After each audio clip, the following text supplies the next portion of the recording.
Hello students, my name is Ashutosh Sharma. Welcome to my YouTube channel. Last class में हमने mole concept का introductory part discuss किया था, जिसमें हमने एटॉमिक मास यूनिट और atomic mass and molecular mass ये सब डिस्कस किए थे, एवोगैड्रोस कांस्टेंट। ठीक है, आज जो है हम लोग सिंपल मोल कैलकुलेशन डिस्कस करने वाले हैं। ठीक है, तो आज हम बात करेंगे मोल कॉन्सेप्ट में सिंपल मोल कैलकुलेशन या बेसिक मोल कैलकुलेशन। ठीक है, क्या होता है बेसिक मोल कैलकुलेशन? तो अगर आप लोगों को क्वेश्चन गिवन मतलब अगर क्वेश्चन में आप लोगों को मास गिवन है तो आप किस टाइप से नंबर ऑफ मोल्स कैलकुलेट करेंगे, तो सबसे फर्स्ट फॉर्मूला होगा number of moles is equal to given mass always in gram divide by molar mass. ठीक है, मोलर मास अगर आप लोगों को क्वेश्चन में एटम दिया हुआ है तो हम यहां पर क्या यूज करेंगे, ग्राम एटॉमिक मास, जो कि हमने इससे पहले वाले वीडियो में डिस्कस किया था। ठीक है, और अगर आपको मॉलिक्यूल दिया हुआ है तो आप लोग क्या यहां पर क्या लेंगे, ग्राम मॉलिक्यूलर मास। क्लियर, मतलब मोलर मास अगर एटम दिया हुआ है क्वेश्चन में तो ग्राम एटॉमिक मास, अगर मॉलिक्यूल दिया हुआ है तो ग्राम मॉलिक्यूलर मास। ठीक है, तो ये फॉर्मूला हो गया अपने पास number of moles find out करने का। कब? जब आपको क्वेश्चन में क्या दे रखा है, मास, और मास किस में होना चाहिए, किस यूनिट में होना चाहिए, ग्राम में। किस में होना चाहिए, ग्राम में। अगर मिलीग्राम में देता है तो भी आप इसको ग्राम में कन्वर्ट करें, अगर केजी में देता है तो भी आप इसको किस में कन्वर्ट करें, ग्राम में। ऐसा हम क्यों कर रहे हैं? क्योंकि जो मोलर मास होता है वो होता है ग्राम पर मोल। क्या होता है, ग्राम पर मोल। तो ग्राम से ग्राम कैंसिल आउट होगा तभी आपके मोल्स कैलकुलेट होंगे। ठीक है, अगर मैं इसको शॉर्ट फॉर्म में लिखूं तो नंबर ऑफ मोल्स को रिप्रेजेंट करते हैं स्मॉल n से। वेट को हम लोग लिख सकते हैं W अपॉन, ये ग्राम में होगा, ठीक है, upon molar mass m। Is it clear? तो ये शॉर्ट फॉर्म हो गई इसकी। तो ये है अपने पास number of moles find out करने का फर्स्ट फॉर्मूला। ठीक है, अब इसके एग्जांपल्स की अगर मैं बात करूं, फॉर एग्जांपल हम यहां पर देखते हैं, calculate number of moles of followings. Clear?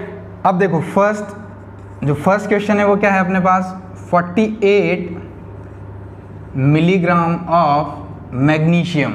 ठीक है, ये मैग्नीशियम का सिंबल है। B 51 gram of ammonia. इस क्वेश्चन का सी पार्ट जो है वो है अपने पास 196 kg ऑफ H2SO4। क्लियर? अब इन क्वेश्चंस को सॉल्व करते हैं इस एग्जांपल को। तो फर्स्ट पार्ट जो है वो आपसे क्या बोल रहा है, 48 मिलीग्राम। ठीक है, यहां पर आपको क्या दिया हुआ है, मिलीग्राम दिया हुआ है, तो आप मिलीग्राम को सबसे पहले किस में कन्वर्ट करें, ग्राम में। ऐसा मैं पहले भी बोल चुका हूं। ठीक है, तो आप लोगों को पता होना चाहिए 1 मिलीग्राम इज इक्वल टू 10⁻³ ग्राम। अब नंबर ऑफ मोल्स कैलकुलेट करना बहुत ईजी है। n is equal to given mass कितना है, 48 मिलीग्राम। मिलीग्राम को अगर मैं ग्राम में कन्वर्ट करूंगा तो into 10⁻³ gram divide by molar mass of magnesium कितना होता है, 24 ग्राम। मोलर मास को लिखते हैं 24 ग्राम पर मोल। ठीक है, ग्राम से ग्राम कैंसिल आउट, ये मोल ऊपर चला जाएगा। ठीक है, यहां इसको कैंसिल करेंगे 2, तो नंबर ऑफ मोल्स कितने आएंगे अपने पास, 2 इंटू 10⁻³ मोल्स। तो जो फर्स्ट पार्ट है उसका आंसर क्या हो जाएगा, 2 इंटू 10⁻³ मोल। इसके बी पार्ट की अगर मैं बात करूं तो बी पार्ट आपको दे रखा है 51 ग्राम ऑफ अमोनिया। तो number of moles is equal to given mass upon ammonia का मोलर मास कितना होगा, 17 ग्राम पर मोल। ठीक है, तो यहां पर इसकी वैल्यू कितनी आएगी, 3 मोल। तो सेकंड पार्ट का आंसर कितना हो जाएगा अपने पास, 3 मोल। ठीक है, अगर मैं इसके सी पार्ट की बात करूं तो 196 kg ऑफ H2SO4, तो सबसे पहले kg को ग्राम में कन्वर्ट करेंगे तो कैसे कन्वर्ट करेंगे, 196 into 10 power 3 gram divide by H2SO4 का जो मोलर मास होता है वो कितना होता है 98 ग्राम पर मोल। ग्राम से ग्राम कैंसिल आउट, 98 से 196 को डिवाइड करेंगे तो 2 आ जाएगा। तो नंबर ऑफ मोल्स कितने हो जाएंगे 2 इंटू 10 पावर 3 मोल्स। ये थर्ड पार्ट का आंसर होगा। Is it clear? ये तीनों पार्ट क्लियर है अपने पास। 48 मिलीग्राम को नंबर ऑफ मोल्स में कन्वर्ट कर सकते हैं, पहले मिलीग्राम को ग्राम में कन्वर्ट करेंगे। यहाँ पर केजी है, इसको भी मैंने ग्राम में कन्वर्ट किया, फिर मैंने number of moles find out किए। तो यहाँ तक ये जो फर्स्ट फॉर्मूला है ये आप लोगों का क्लियर है। अब मैं बात करता हूँ सेकंड फॉर्मूला की, किस तरह से आप लोग नंबर ऑफ मोल्स कैलकुलेट कर सकते हैं। तो सेकंड फॉर्मूला क्या बोलता है, अगर क्वेश्चन आप लोगों को जो क्वेश्चन दिया हुआ है वो नंबर ऑफ पार्टिकल्स की टर्म में दिया हो, किस टर्म में दिया हो, नंबर ऑफ पार्टिकल्स की टर्म में। अब नंबर ऑफ पार्टिकल्स की टर्म में देगा तो आप कैसे कैलकुलेट करेंगे, तो देखो इसको कैलकुलेट करने के लिए जो फॉर्मूला होगा वो क्या होगा, number of moles is equal to given number of particles divide by Avogadro's constant. ठीक है, अब इसको अगर मुझे शॉर्ट फॉर्म में लिखना है तो n is equal to capital N given number of particle divide by Avogadro's constant को मैं क्या लिखता हूं, n कैपिटल A। तो इसकी शॉर्ट फॉर्म क्या हो जाएगी, n is equal to capital N upon n है। ये इसका सेकंड फॉर्मूला हुआ। नंबर ऑफ मोल्स कैलकुलेट करने का सेकंड फॉर्मूला क्या हो जाएगा, कैपिटल N अपॉन n है। Is it clear? तो देखो आप लोगों को क्वेश्चन किस तरह से नंबर ऑफ पार्टिकल की टर्म में देगा। तो for example calculate moles first 3.011 into 10 power 23 atoms of sodium. इसका बी पार्ट होगा 6.023 into 10 power 24 atoms of carbon. इसका जो सी पार्ट होगा वो क्या हो जाएगा अपने पास 6.023 into 10 power 22 atoms of magnesium. Clear? In question को सॉल्व करना मैं स्टार्ट करता हूं। मुझे पता है ये क्वेश्चन बिल्कुल इजी हैं, हो सकता है किसी बच्चे को नहीं आते हों और कुछ बच्चों को आते हों। ठीक है, तो जिनको नहीं आता है उनको समझना है कि नंबर ऑफ मोल्स कैसे फाइंड आउट करेंगे। अगर आप लोगों को क्वेश्चन में क्या दे रखा है, नंबर ऑफ पार्टिकल की टर्म में क्वेश्चन दिया हो। ठीक है, तो इसका फर्स्ट पार्ट क्या हो जाएगा, n is equal to n upon na। ये फॉर्मूला है अपने पास। नंबर ऑफ पार्टिकल क्या दे रखे हैं आपको 3.011 into 10 power 23 divide by Avogadro's constant क्या होता है 6.023 इंटू 10 पावर 23। ये कैंसिल आउट हो जाएगा, इसको कैंसिल करेंगे तो क्या आ जाएगा, हाफ मोल। तो फर्स्ट पार्ट का जो आंसर है वो क्या हो जाएगा, हाफ मोल। सेकंड की अगर मैं बात करूं तो n is equal to 6.023 into 10 power 24, यहाँ पर कितना दे रखा है 24, डिवाइड बाय 6.023 इंटू 10 पावर 23 आ जाएगा यहाँ पर। ठीक है, तो नंबर ऑफ मोल्स अगर आप लोग फाइंड आउट करेंगे तो कितना आ जाएगा 10 मोल। Is it clear? अगर मैं नेक्स्ट पार्ट की बात करूं तो 6.023 इंटू 10 पावर 22 दिया हुआ है। ठीक है, 22 एटम्स ऑफ मैग्नीशियम को डिवाइड करेंगे Na से, एवोगैड्रो कांस्टेंट से, तो जो वैल्यू आएगी वो कितनी आएगी 10 पावर -1 और इसको लिख सकते हैं 0.1 मोल। तो थर्ड पार्ट का आंसर अपने पास क्या हो जाएगा 0.1 मोल। Is it clear? ये तीनों पार्ट क्लियर हैं। अगर आप लोगों को क्वेश्चन किस में दिया हो, नंबर ऑफ पार्टिकल्स की टर्म में। Is it clear? नेक्स्ट, इसका जो थर्ड फॉर्मूला होगा, नेक्स्ट फॉर्मूला वो क्या होगा तो देखो फर्स्ट जो फॉर्मूला था वो क्या था, गिवन मास अपॉन मोलर मास, और सेकंड जो फॉर्मूला है वो आपको क्या दे रखा है n अपॉन na। तो अगर मैं इन दोनों को कंबाइन कर दूं, कैसे कंबाइन करना है, तो देखो थर्ड फॉर्मूला क्या बोलता है, आपको पता है number of moles is equal to क्या होता है, वेट अपॉन मोलर मास, ठीक है।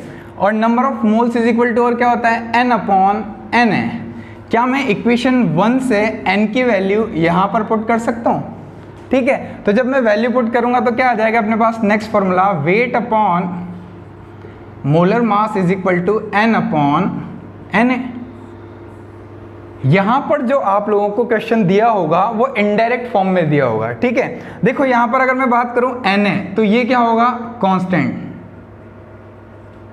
मोलर मास ये भी क्या होता है, कांस्टेंट। किसी भी एटम या मॉलिक्यूल का मोलर मास कांस्टेंट होगा, Na की वैल्यू कांस्टेंट होती है। तो वेरिएबल कितने बचे, एक तो नंबर ऑफ पार्टिकल और एक मास।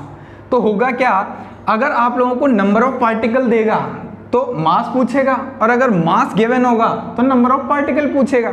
इन दोनों को आप लोग फॉर्मूला में कन्वर्ट कर सकते हो। तो फर्स्ट इसके अकॉर्डिंग जो फर्स्ट फॉर्मूला बनेगा, अगर नंबर ऑफ पार्टिकल पूछेगा तो इस वैल्यू को इस तरफ ले आएंगे, तो wait upon molar mass into n, एक फॉर्मूला तो ये हो जाएगा। और सेकंड फॉर्मूला क्या हो जाएगा अपने पास, अगर आप लोगों को वेट कैलकुलेट करना है तो क्या हो जाएगा, मोलर मास को इस तरफ मल्टीप्लाई कर देंगे, तो n upon Na into molar मास। तो थर्ड फॉर्मूला जो है वो ये होगा अपने पास, और इस फॉर्मूला से ये दोनों फॉर्मूला निकलेंगे, ठीक है। बात समझ में आ गई। इनके एग्जांपल्स हम लोग देखेंगे कि किस तरह से आप लोग पार्टिकल गिवन है तो मास कैसे कैलकुलेट करना है, और अगर मास गिवन है तो पार्टिकल नंबर ऑफ पार्टिकल्स कैसे फाइंड आउट करने हैं। तो देखते हैं question. For example, calculate number of carbon atoms in 3 ग्राम, ठीक है। Calculate the number of carbon atoms in 3 gram of carbon, ठीक है। 3 ग्राम ऑफ कार्बन आपको दे रखा है और आपसे पूछे हैं नंबर ऑफ एटम्स, ठीक है। तो देखो फॉर्मूला क्या यूज करेंगे, आपको दे रखा है मास, ठीक है। मास आपको गिवन है और नंबर ऑफ पार्टिकल पूछे हैं, तो ये वाला फॉर्मूला हम लोग यूज कर सकते हैं। तो n is equal to given mass कितना है, 3 ग्राम, डिवाइड बाय किसके लिए पूछा है, कार्बन के लिए, तो इसका मोलर मास कितना हो जाएगा, 12 ग्राम पर मोल इनटू Na क्या होता है अपने पास 6.023 इंटू 10 पावर 23। कैंसिल आउट करूंगा तो क्या आ जाएगा 1/4। या तो आप इसको 1/4 Na लिख सकते हैं, और अगर आपसे एग्जैक्ट पूछा है तो आप लोग क्या लिख सकते हैं 1/4 into 6.023 into 10 power 23 atoms of carbon. तो ये अपना आंसर होगा। सेकेंड एग्जाम्पल, अगर आप लोगों को नंबर ऑफ पार्टिकल दे रखे हैं और वेट पूछा जाए, ठीक है, तो नंबर ऑफ पार्टिकल का एग्जाम्पल देख लेते हैं हम। For example 3.011 into 10 power 24 atoms of sodium. इसकी अगर मैं बात करूं, और आप लोगों को क्या कैलकुलेट करना है, यहाँ पर ये आपको गिवन है, आपको क्या कैलकुलेट करना है, calculate mass of sodium atoms, ठीक है। इतने जो एटम्स आप लोगों को दे रखे हैं उसके लिए आपको मास कैलकुलेट करना है, तो आप लोग कौन सा फॉर्मूला लगाएंगे, second formula W is equal to n। n क्या है 0.11 into 10 power 24 divide by Na की वैल्यू क्या हो जाएगी 6.023 into 10 power 23 into molar mass of sodium क्या होता है 23। तो कैंसिल करेंगे तो यहाँ पर कितना आ जाएगा 2, और यहाँ पर क्या बचेगा 10 पावर 1, तो कितना हो जाएगा 230 डिवाइड बाय 2 ग्राम, ठीक है। इसको सॉल्व करेंगे तो कितना आ जाएगा 115 ग्राम। Is it clear. तो ये अपना थर्ड फॉर्मूला क्लियर हुआ है। थर्ड फॉर्मूला से ये दो फॉर्मूला जनरेट हुए हैं, ठीक है। इन दोनों का यूज करके आप लोग इनडायरेक्टली, देखो ये क्वेश्चन इनडायरेक्टली पूछा हुआ है, आप लोगों को मास दे रखा है, नंबर ऑफ पार्टिकल पूछे, नंबर ऑफ पार्टिकल दिए हुए हैं तो मास पूछा है। क्लियर। अब मैं बात करूंगा नेक्स्ट फॉर्मूला की। नेक्स्ट फॉर्मूला अपने पास क्या होगा, नेक्स्ट और फोर्थ फॉर्मूला वो क्या होगा, ये जो फोर्थ फॉर्मूला है ये थोड़ा सा इंपॉर्टेंट है, इसको समझना पड़ेगा। इंपॉर्टेंट क्यों है? क्योंकि ये जो फॉर्मूला है वो ओनली फॉर गैसेस, ये सिर्फ गैसेस के लिए आप लोगों को यूज़ करना है। तो फोर्थ फॉर्मूला की मैं बात करूं तो ये होता है, देखो इससे पहले आपको कुछ बातें समझनी पड़ेगी। इससे पहले आपको समझना पड़ेगा व्हाट इज एवोगैड्रोज। देखो पहले मैं फॉर्मूला बता देता हूं आप लोगों को, फॉर्मूला होता क्या है, फिर डिराइव करेंगे हम लोग। N इज इक्वल टू होगा volume of gas divide by 22.4 litre. जो वॉल्यूम ऑफ गैस है वो भी किस में होना चाहिए? लीटर में, ठीक है। और इसके लिए कंडीशन होगी, वो क्या होगी? एट एसटीपी और एनटीपी। क्या होता है, ये फॉर्मूला कैसे आया, ठीक है, ये मैं एक्सप्लेन करता हूँ। तो एक हाइपोथेसिस है जिसको हम बोलते हैं एवोगैड्रोज हाइपोथेसिस। एवोगैड्रोज हाइपोथेसिस क्या बोलती है कि equal volume of all gases contain equal number of molecules under the similar condition of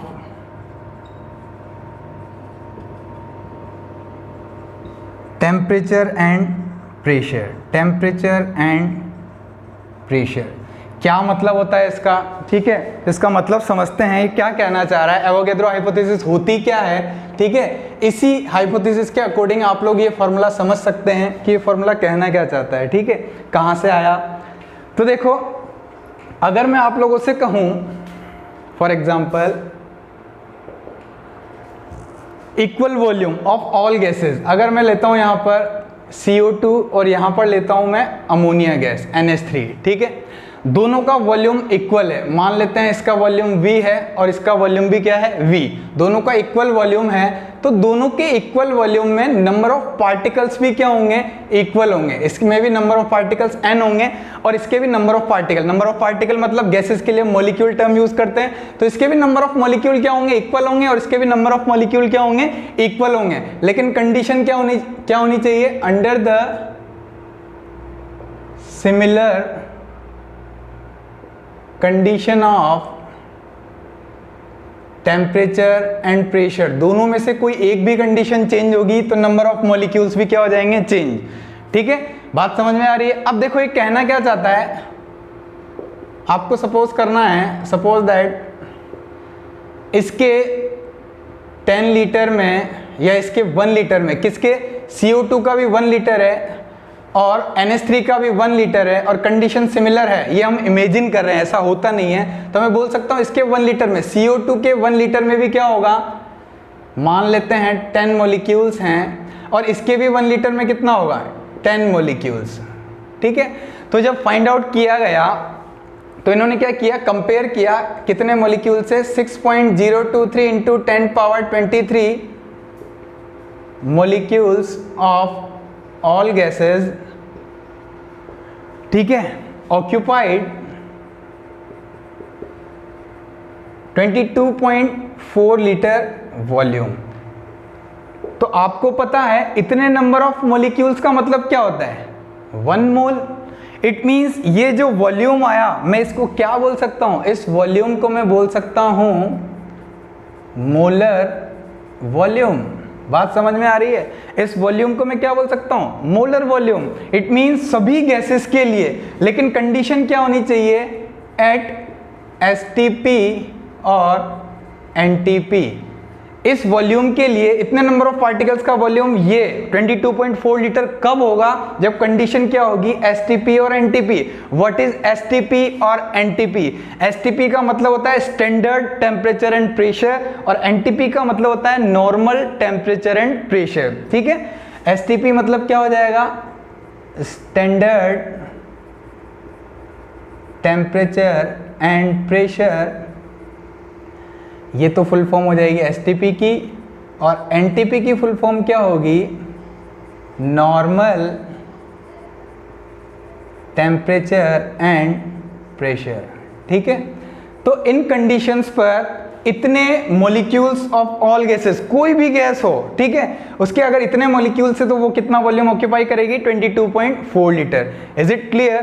तो आपको समझ में आया होगा ये जो मोलर वॉल्यूम है इसी के अकॉर्डिंग ये फॉर्मूला डिराइव हुआ है। अगर आप लोगों को क्वेश्चन में देखो, क्वेश्चन में अगर मास की टर्म दे रखी है तो given mass upon molar mass, number of particles की टर्म दे रखी है तो number of particles upon Na, और अगर आप लोगों को वॉल्यूम की टर्म में क्वेश्चन दे रखा है तो गिवन वॉल्यूम, ठीक है, वॉल्यूम ऑफ गैस मतलब जो गिवन वॉल्यूम है क्वेश्चन में डिवाइड बाय 22.4 लीटर।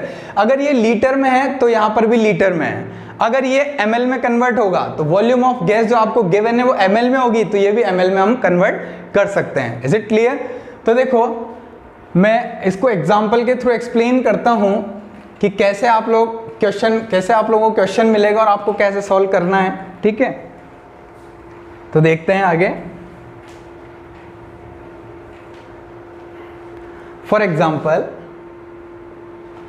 आप लोगों को क्वेश्चन दे रखा है calculate number of moles. A है अपने पास 11.2 litre of ammonia, B part आपको दिया हुआ है 44.8 लीटर ऑफ CO2 और सी पार्ट आपको दे रखा है 11,200 ml ऑफ O2 और डी पार्ट आपको दे रखा है 1120 ml ऑफ H2। इन सभी की जो कंडीशन है वो किस पर दे रखी है, ये सभी किस कंडीशन पर है, STP पर, ठीक है, स्टैंडर्ड टेम्परेचर एंड प्रेशर पर। तो अगर मैं इनको सॉल्व करना स्टार्ट करूं तो फर्स्ट पार्ट की अगर मैं बात करूं तो आप लोगों को नंबर ऑफ मोल्स कैसे कैलकुलेट करना है, गिवन वॉल्यूम अपॉन 22.4 लीटर। क्यों? क्योंकि यहाँ पर वॉल्यूम किस में है, लीटर में। तो n is equal to 11.2 litre divide by 22.4 litre, cancel out करेंगे तो क्या आ जाएगा, हाफ मोल। फर्स्ट क्वेश्चन बिल्कुल इजी है, इसका आंसर जो आएगा वो क्या आएगा, हाफ मोल। सेकंड की अगर मैं बात करूं तो n is equal to 44.8 litre divide by 22.4 litre. ठीक है, एक्चुअल में जैसे वहां ग्राम पर मोल था, यहाँ पर क्या हो जाएगा, लीटर पर मोल, क्योंकि ये मोलर वॉल्यूम है। ठीक है, तो यहाँ पर कैंसिल आउट किया तो ये कितना हो जाएगा, 2 मोल। अगर मैं इसके नेक्स्ट पार्ट की बात करूं तो नेक्स्ट पार्ट क्या होगा, अपने पास आपको दे रखा है 11,200 ml, 11,200 ml। तो उस अकॉर्डिंग अगर आप लोग सॉल्व करेंगे ml के अकॉर्डिंग तो सी पार्ट क्या हो जाएगा, n is equal to 11,200 divide by 22,400। इसको हमने क्या किया, कन्वर्ट कर लिया, जो लीटर था इसको ml में कन्वर्ट कर लिया, ml पर मोल। यहाँ पर ये ml से ml कैंसिल आउट, इसको कैंसिल करेंगे तो क्या आ जाएगा, हाफ मोल। डी पार्ट की अगर मैं बात करूं तो n is equal to 1120 ml of H2 divide by 22,400 ml, cancel out करेंगे तो क्या आएगा, 1/20 moles. Is it clear?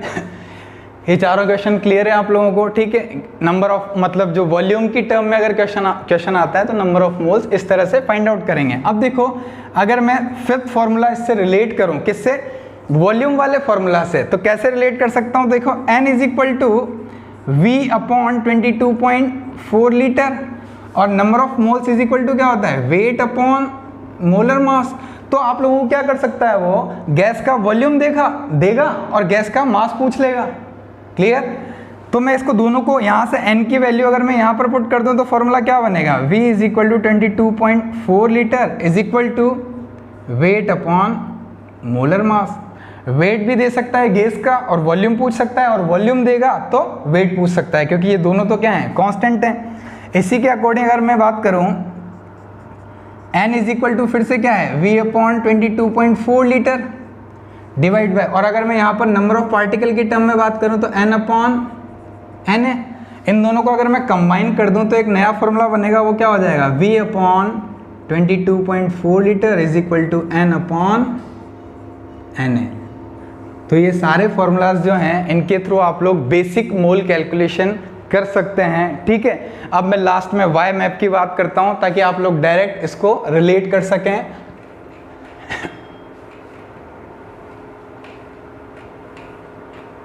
Y map क्या होता है मैं बता देता हूं। ये एक सर्कल है, इसमें मैं लिखता हूं मोल, ठीक है, 1 मोल। अगर मैं मास की टर्म में बात करूंगा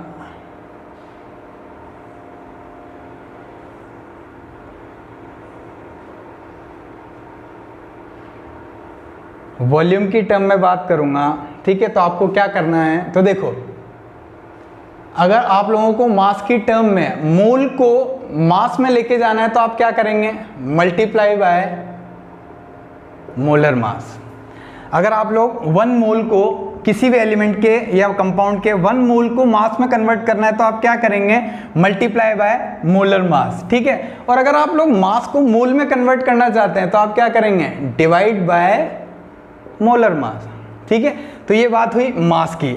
अगर मैं बात करूं नंबर ऑफ पार्टिकल्स की टर्म में, पार्टिकल्स क्या हो सकते हैं, एटम, आयन, मॉलिक्यूल, ये सब हो सकते हैं, ठीक है। नंबर ऑफ पार्टिकल की टर्म में आप लोगों को क्वेश्चन दिया हुआ है तो आप क्या करेंगे, divide by Na means Avogadro's constant, ठीक है। और अगर आप लोगों को मोल दिया हुआ है, मान लेते हैं आपको दे रखा है 1 मोल सोडियम और उसको नंबर ऑफ एटम्स में कन्वर्ट करना है तो आप क्या करेंगे, multiply by Na। Is it clear. अगर आप लोगों को वॉल्यूम की टर्म में रिलेट करना है, ठीक है, वॉल्यूम की टर्म में रिलेट करना है, अगर आप लोगों को क्वेश्चन में वॉल्यूम दे रखा है और आपसे क्या पूछा है, इसको मोल में कन्वर्ट करो, तो आप क्या करेंगे, डिवाइड बाय 22.4 लीटर, जैसा आप लोगों को क्वेश्चन में दे रखा है, ml में दे रखा है तो 22,400 वॉल्यूम, और अगर लीटर में दे रखा है तो 22.4 लीटर। और अगर आपको किसी भी गैस के लिए बात करूं, ये जो फॉर्मूला है किसके लिए है, ओनली फॉर गैसेस, ठीक है। ये जो रिलेशन है वो किसके लिए है, ओनली फॉर गैसेस। आप इसमें लिक्विड भी नहीं ले सकते हैं, वॉल्यूम लिक्विड का भी होता है लेकिन आप लोग इसमें लिक्विड को ना लें। ये सिर्फ किसके लिए है, गैसेस के लिए, क्योंकि टेम्परेचर प्रेशर किस में कन्वर्ट होता है, किस में चेंज होता है, वॉल्यूम में, ठीक है, गैसेस के कंडीशन में। अगर आप लोगों को वॉल्यूम को मोल में कन्वर्ट करना है तो आप लोगों ने डिवाइड किया, और अगर आप लोगों को मोल को वॉल्यूम में कन्वर्ट करना है तो मल्टीप्लाई बाय 22.4 लीटर और 22,400 ml। बात समझ में आ गई। तो आज के लेक्चर में हम लोगों ने डिस्कस किया क्या, बेसिक मोल कैलकुलेशन। बेसिक मोल कैलकुलेशन के हमने बहुत सारे फॉर्मूलाज देखे। ये सारे फॉर्मूलाज आप लोगों को बहुत कैलकुलेशन को बहुत इजी कर देंगे। सिंपल मोल कैलकुलेशन आप लोग इजीली इसके थ्रू सॉल्व कर सकते हैं, ठीक है। अगर आप लोगों को वीडियो पसंद आया हो तो इसे लाइक जरूर करें और हमारे चैनल को सब्सक्राइब करें।